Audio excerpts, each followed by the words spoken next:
ખજૂર આંબલીની ચટણી બનાવવા માટે આપણે એક નાનો વાટકો આંબલી અને ખજૂર લઈશું ઠળ્યા વગરની, અને કુકરમાં આપણે નાખીશું. હવે એમાં 3 ગ્લાસ પાણી નાખીશું કુકરમાં અને 3 સીટી વગાડશું. 3 સીટી વાગી જાય પછી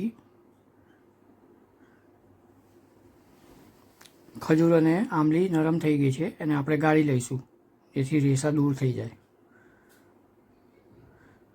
એને પ્રોપર મેશ કરશું. હવે ગાળી લઈશું એટલે એનું પાણી આવી જશે. જોઈ શકો ખજૂર આંબલીનું પાણી તૈયાર છે. હવે આપણે કુકરમાં વધેલી ખજૂર આંબલીને ક્રશ કરશું, જેથી ખજૂર આંબલીની ચટણી જાડી થાય. અને એમાં અડધો ગ્લાસ પાણી નાખશું.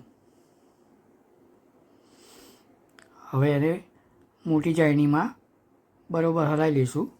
ચટણી તૈયાર છે. હવે એક પેનમાં આપણે ખજૂર આંબલીનું પાણી નાખીશું.